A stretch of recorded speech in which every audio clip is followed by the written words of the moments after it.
Good morning students. APS school Kathumar की online classes में आप सभी का स्वागत है।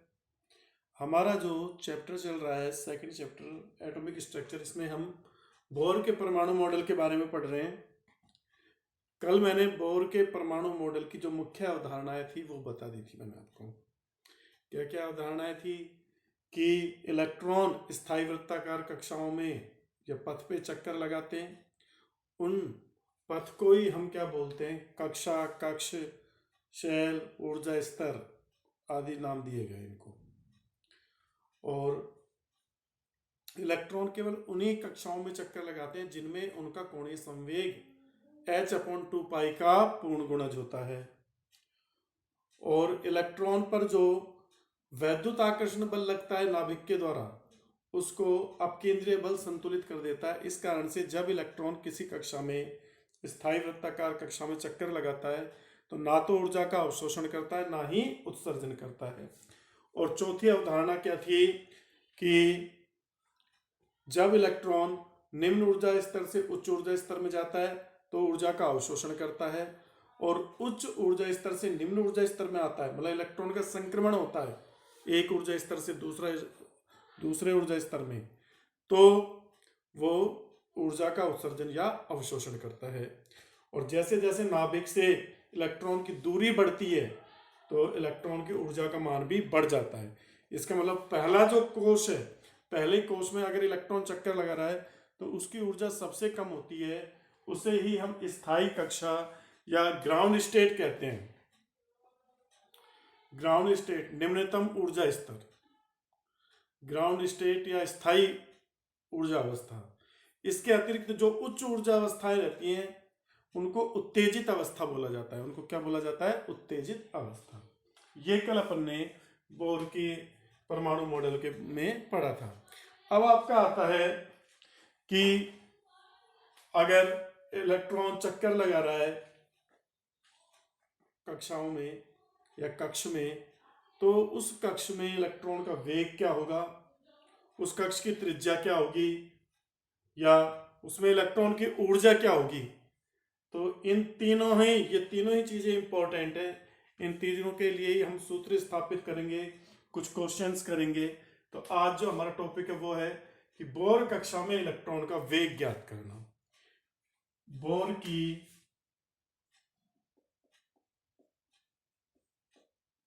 एनवी कक्षा में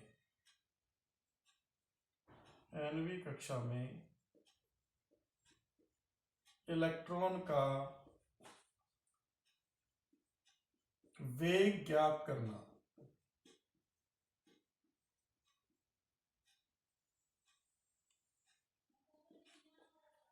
इसमें हमें किस प्रकार से ज्ञात करेंगे, सूत्र स्थापित करना है इलेक्ट्रॉन के वेग के लिए। तो देखिए ध्यान से, कल हमने पढ़ा था बोर की जो द्वितीय अवधारणा है, बोर की द्वितीय अवधारणा के अनुसार, बोर की द्वितीय या दूसरी अवधारणा से, क्या थी दूसरी अवधारणा? है भाई, दूसरी अवधारणा क्या थी कि इलेक्ट्रॉन उन्हीं स्थायी वृत्ताकार कक्षाओं में चक्कर लगाता है जिसमें उसका कोणीय संवेग h/2π का क्या होता है, पूर्ण गुणज होता है।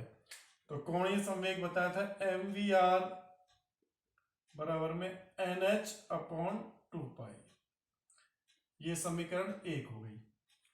और बोर की ही तीसरी अवधारणा क्या थी कि इलेक्ट्रॉन पर जो नाभिक के द्वारा आकर्षण बल लगता है, इलेक्ट्रॉन के द्वारा नाभिक पर लगने वाला आकर्षण बल अपकेंद्रीय बल के द्वारा क्या हो जाता है, संतुलित हो जाता है। तो ये भी मैंने कल बताया था। बोर की तीसरी अवधारणा से, बोर की तीसरी अवधारणा से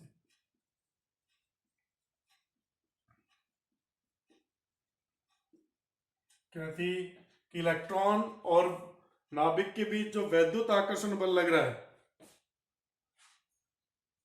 Ze²/r², ये अपकेंद्रीय बल से संतुलित होता है। अपकेंद्रीय बल क्या होता है?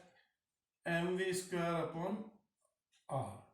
अब देखो यहाँ इस आर से ये एक आर कट जाएगा, एक घात कम हो जाएगी, तो mv स्क्वायर बराबर में क्या हो जाएगा आपका, ये समीकरण, इसको नहीं बनाते, समीकरण 2 यहां से एक आर कट जाएगा, तो mv स्क्वायर बराबर में क्या बचेगा, Z E squared upon are,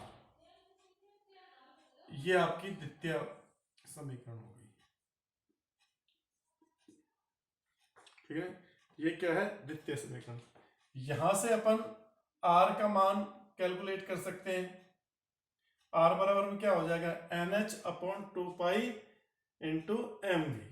मैं यहां लिख देता हूं बच्चों, आर बराबर क्या होगा, N H upon 2 pi into M we.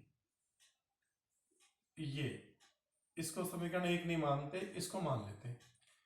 अब इसमें देखिए, समीकरण 2 में से आर का मान हम, समीकरण 2 से आर का मान समीकरण 2 में, ये जो आर का मान है ये समीकरण 1 से रखते हैं। समीकरण 2 में आर का मान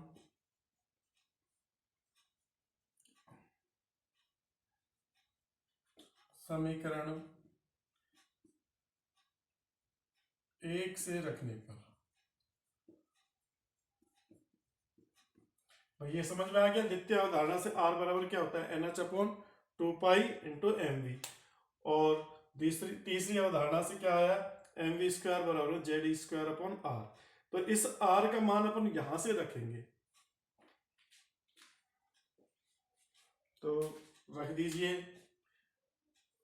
एम वी स्क्वायर बराबर में क्या आएगा, Z E squared upon R की जगह क्या रखोगे, एन एच, ऊपर चला जाएगा 2 पाई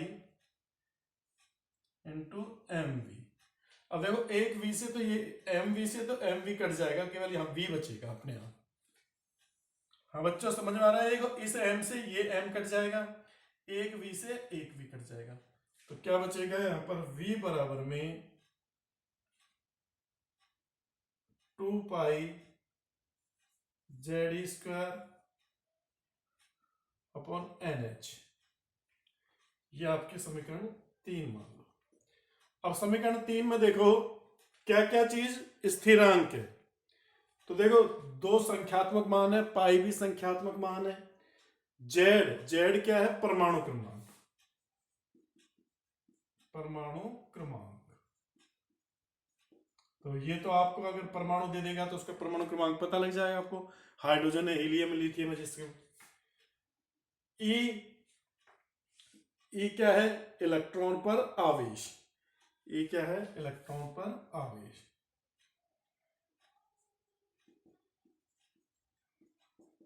इलेक्ट्रॉन पर आवेश, ठीक है भाई। और आपका जो H है 6.62 into 10⁻⁻⁴ joule into second inverse. ये आपका प्लांक स्थिरांक आप जानते हो उसको। N क्या है, कोष की संख्या, कौन सा कोष है, कोष या कक्ष की संख्या, कोष की संख्या, भाई पहला कोष है, दूसरा कोष है, तो nवा कोष जो भी है। तो इनके देखो इसमें ये मान और ये मान परिवर्तित होगा, इनके मान फिक्स होते हैं। ये मान आपको पता है, ये 6.62 इंटू 10⁻⁻⁴ है, ये 1.6 इंटू 10⁻⁻�19 है, तो मतलब ये स्थिरांक है। तो अपन इनमें इनके मान रख देते हैं 2 पाई और इनकी कैलकुलेशन कर लेते हैं, तो जो अपना फाइनल जो आंसर आएगा वो आता है v बराबर 2.18 इंटू 10⁶ इंटू जेड बटा एन मीटर पर सेकेंड। क्या आता है, मीटर पर सेकेंड। ये वेग के लिए आ गया,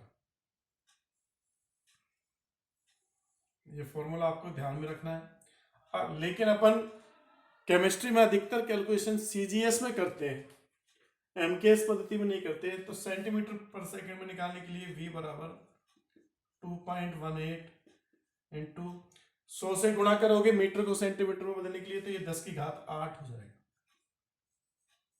z बटा n सेंटीमीटर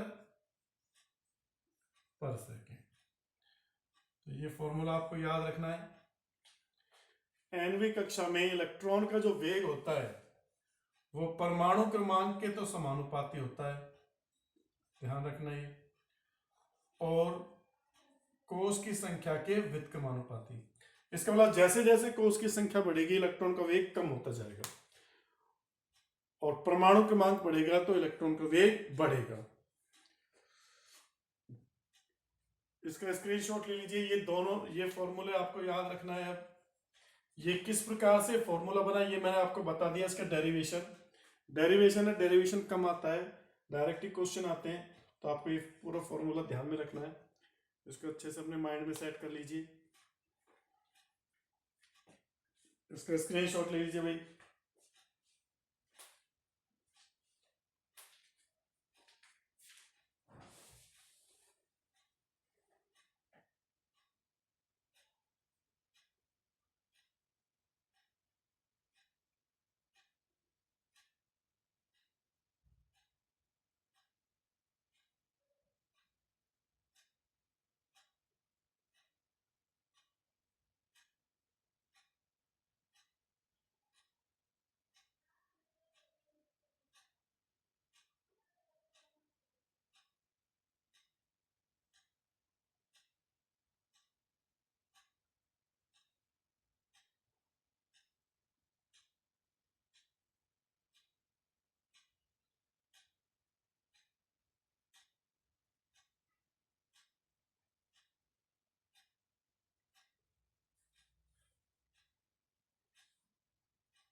हाँ भाई, अब देखिए इसके ऊपर आधारित कुछ क्वेश्चन करते हैं, तभी क्लियर होगा कि इस पे कैसे क्वेश्चन बनते हैं।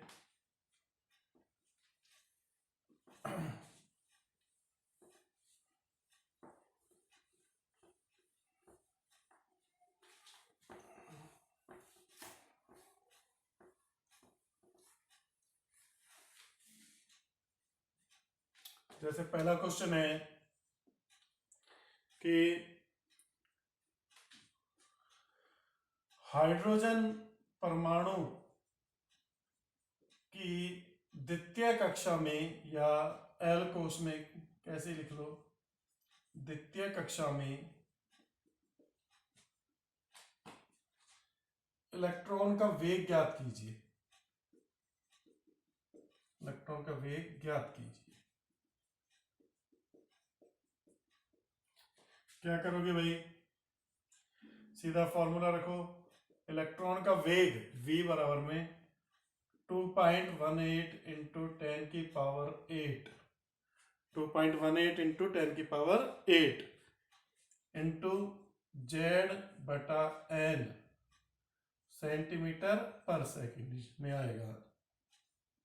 तो 2.18 10 की पावर 8, z हाइड्रोजन का जो परमाणु क्रमांक है वो आपको पता है 1 होता है। हाइड्रोजन के लिए z बराबर 1 है, और n कौन सा है, द्वितीय कक्षा है, तो 2, तो 1/2। कैलकुलेशन आप कर लोगे, 2 एकम 2, 0 भाग नहीं जाने की, 2 नाम 18, 1.09 इंटू 10 की पावर 8 सेंटीमीटर पर सेकेंड। मीटर में बदलना है तो इसको 10 की पावर 6 कर दो, 1.09 इंटू 10 की पावर 6 सेंटीमीटर पर सेकेंड। ये सिंपल क्वेश्चन है। और देखिए ऐसा ही क्वेश्चन एक और, हीलियम प्लस आयन की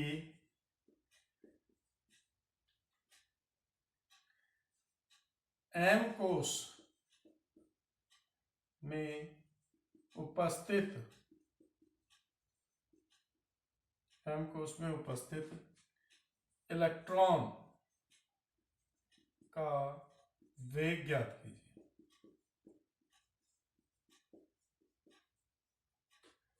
हीलियम प्लस आयन के m कोश में उपस्थित इलेक्ट्रॉन का वेग ज्ञात कीजिए। तो आपको पता है हीलियम के लिए Z का मान तो कितना होगा 2, क्योंकि हीलियम दूसरे नंबर पे आता है, हीलियम का परमाणु क्रमांक 2 है। और M का मतलब, K का मतलब पहला कोष, L का मतलब दूसरा कोष, M का मतलब तीसरा कोष। तो N बराबर क्या हो जाएगा 3। यही फॉर्मूला लग जाएगा V बराबर 2.18 इंटू 10 की पावर 8 इंटू Z का मान 2 और इसका मान 3, N का मान 3 का, इसमें या तो यहां से कर लीजिए, इसमें भाग दे देते हैं अपन, ये गुणा करके कर लीजिए कैलकुलेशन। 8 दूनी 16, एक हाथ से लगी 3 और 2 दूनी 4, 4.36 अपॉन 3 इंटू 10 की पावर 8। 3 एकम 3, 3 चौक 12, फिर बचा 3 5 15, 1.45 इंटू 10 की पावर 8 सेंटीमीटर पर सेकंड। तो इस प्रकार से आप किसी भी आयन की किसी भी कोश में इलेक्ट्रॉन का वेग ज्ञात कर सकते हो।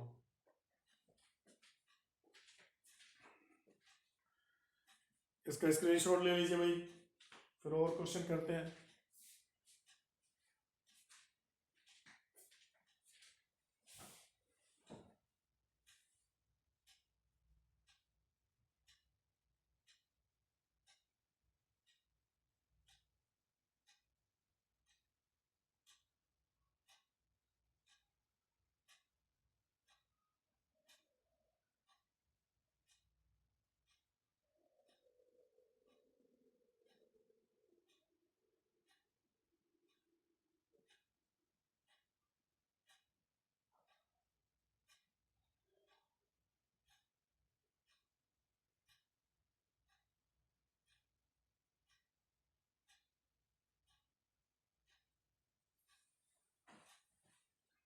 अब देखिए आगे,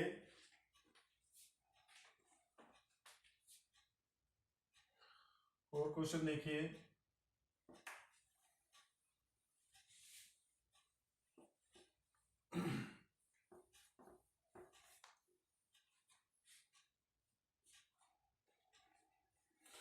अगला क्वेश्चन है कि हाइड्रोजन परमाणु की तीसरी कक्षा,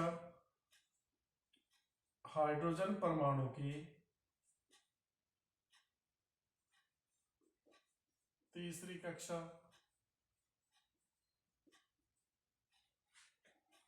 वह lithium plus 2 ion, lithium plus 2 ion की दूसरी कक्षा में, दूसरी कक्षा में इलेक्ट्रॉन का वेग, इलेक्ट्रॉन का वेग का अनुपात ज्ञात करो, ज्ञात करो।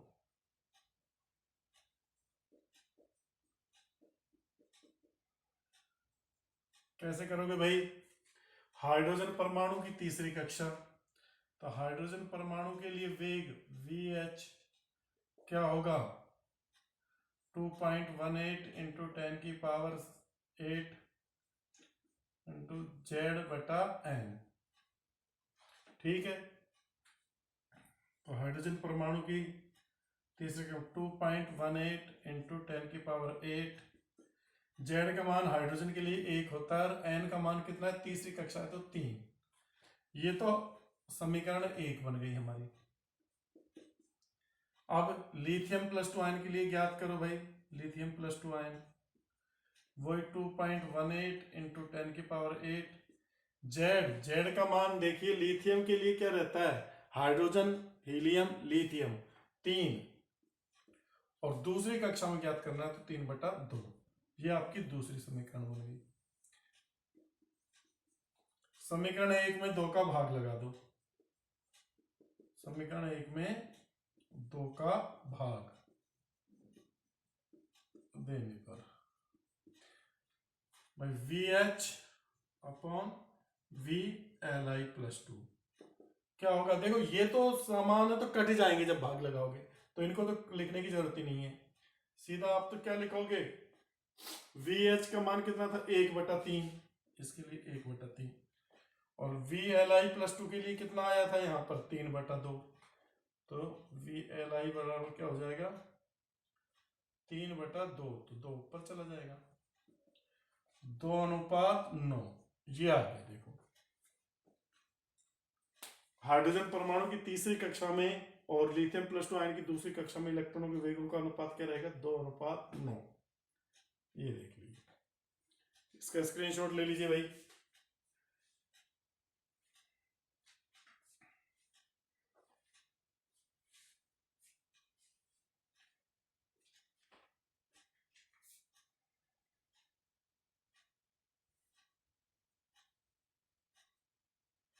एक और क्वेश्चन करेंगे इसके ऊपर।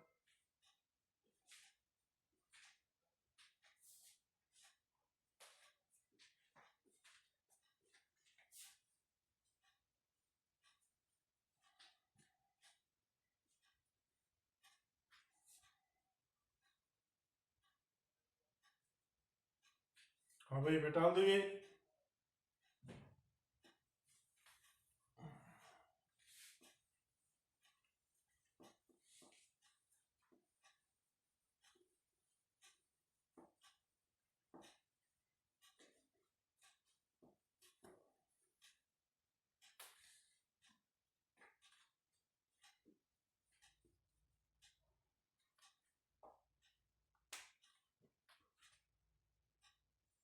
अगला क्वेश्चन है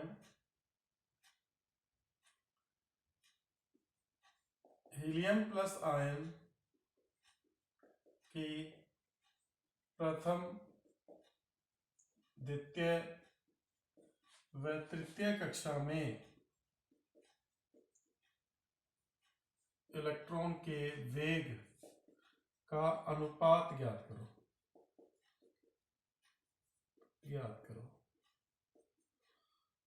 प्रथम कक्षा, द्वितीय कक्षा और तृतीय कक्षा में इलेक्ट्रॉन के वेग का अनुपात ज्ञात करना है।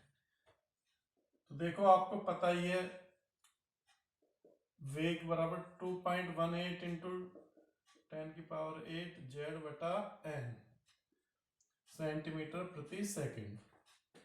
अब यहां पर देखो ध्यान दो, हीलियम प्लस आयन की ज्ञात करना है। हीलियम प्लस आयन का परमाणु क्रमांक क्या होता है 2, तो Z का मान और ये मान तो सेम रहेगा, बस वेग v समानुपाती क्या हो जाएगा 1/n।